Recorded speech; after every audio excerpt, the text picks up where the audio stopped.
ఎన్ని ప్రతిభా విశేషాలున్నా వినయ విధేయతలతో మసలే వ్యక్తిత్వం చిక్కీది.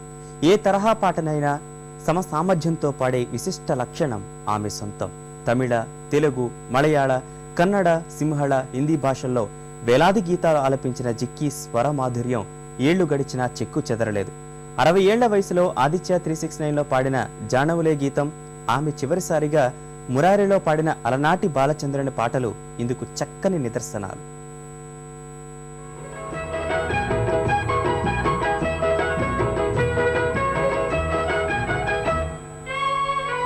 నెరజానవులే వరవీణవులే తిలికించి తాళలో జానవులే మృదుపాణివిలే మధు సంతకాలలో సన్నులలో సరసపు వెన్నెలలే సన్నలలో గుసగుస చెన్నెరలే పావిగని మొగ్గగని మోజు పడిన వేళలో జానవులే వరవీణములే తిలికించి తాళలో జానవులే మృదుపాణివిలే మధు సంతకాలలో.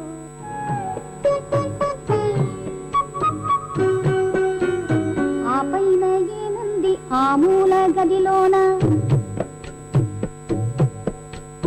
6 తరముల నాటి ఓ పట్టి మంచం,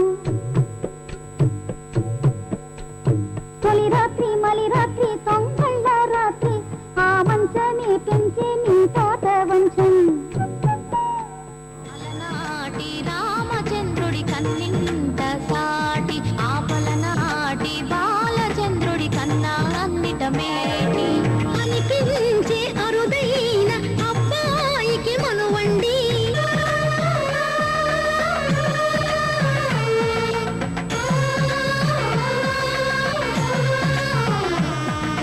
తెలుగింటి పాల సంద్రము కనిపించిన కూన శ్రీహరి ఇంటి దీపమల్లే కనిపించిన జాన. తెలుగింటి పాల సంద్రము కనిపించిన కూన శ్రీహరి ఇంటి దీపమల్లే కనిపించిన గానం. అటువంటి అపరంజి అమ్మాయిని కనరండి.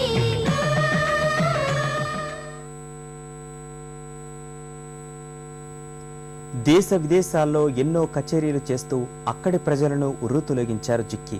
సినీ రంగానికి ఆమె చేసిన సేవలకు గుర్తుగా తమిళనాడు ప్రభుత్వం కలైమామణి పురస్కారాన్ని అందించింది. నవరసాల్ని తన స్వర విన్యాసంలో మేళవించి ప్రేక్షకాభిమానం సంపాదించుకున్న జిక్కీ 2004 ఆగస్టు 16న తిరిగి రాని లోకాలకు తరలి వెళ్లారు.